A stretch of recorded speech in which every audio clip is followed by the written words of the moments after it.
Hello, this is Heather Hoffman, and I have a fun summery beach theme card using the May 2021 Kit of the Month from Unity Stamp Company. I love that corner printed image with all those shells and like the sandy beachy look.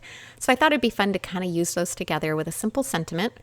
So I have that stamped out twice. I've already trimmed my panels to the width of an A2 card front, just like where my sentiment is already pre-stamped. I kind of figured that out as I was doing this, and I've trimmed off the extra.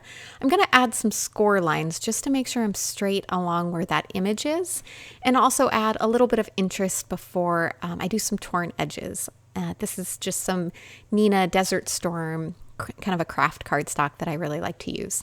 You can see there, because it's at an angle, instead of just eyeballing it and guessing it, I went ahead and used a ruler to kind of hold it in place and line it up on my scoreboard.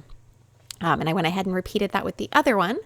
And now that I have that done, I'm using that as a guideline there to tear those edges. I like torn edges on craft paper with beach theme cards. It just, to me, it kind of mimics that sandy, oceany kind of look. So I thought this was kind of a super fun idea. You notice I had a little trouble starting that one off because it was too much in the corner. So I just kind of snipped it with scissors to give myself a start to tear down with. And then to add another little layer of interest, I just grabbed some strips of white cardstock, and I'm going to add a torn edge. Instead of trying to trim it down to the perfect size, I just used longer strips and went ahead and tore that edge, and then I can tape it in place and trim off the excess. It's just a little bit easier to add that layer, and then it gives me more options of which part of the tearing came out nicer that I want to go ahead and use.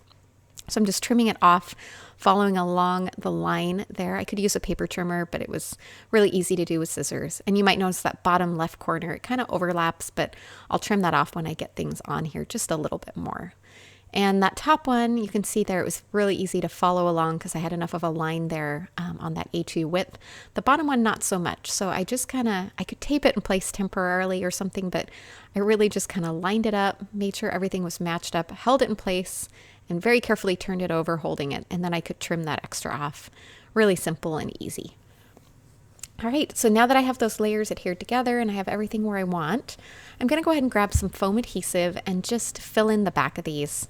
You don't even have to do as much as I did. I'm a self-proclaimed over foam adhesive user, so don't feel like you have to use as much as I did, but I like to have things nice and stable for when I put them in the mail. So I'd rather just kind of use too much and know that it's going to stay nice and stable and secure. All right, so I popped that up with foam adhesive. As you can see, I kind of ended up with my sentiment a little more wonky than I necessarily intended, but I fixed that by kind of curling up the edges of those torn pieces of cardstock. It just kind of helped make sure that nothing was covering up my sentiment. And then I kind of wanted to add some kind of the effect of bubbles a little bit. I ended up just putting 3 really good size dots in kind of in varying sizes. I put a large one, kind of a medium, and then a little bit of a smaller one. And I was going to pile a few more on there. And once I got those on, I just kind of couldn't decide where else I wanted to add them. You can see I kind of pondered it and thought about it a little bit there, but nothing else kind of looked right. So I just went ahead and left it at that. I don't remember if I said or not, but that's glossy accents that I used on those. So once those dry, they'll be nice and clear and fun. And then I thought I was finished there, but then I just started looking at it and thought it might be fun to add a little bit of a white detail accent, just kind of onto some spots on those shells. So I went ahead and just came in with my white gel pen and just kind of added some little highlight mark lines. Nothing too terribly fancy, but just something to kind of embellish that a little bit and add a bit of interest. And that finishes this off nice and clean and simple. Only 2 colors, no coloring, and lots of fun texture and layers. Thanks so much for coming by. Have a wonderful day.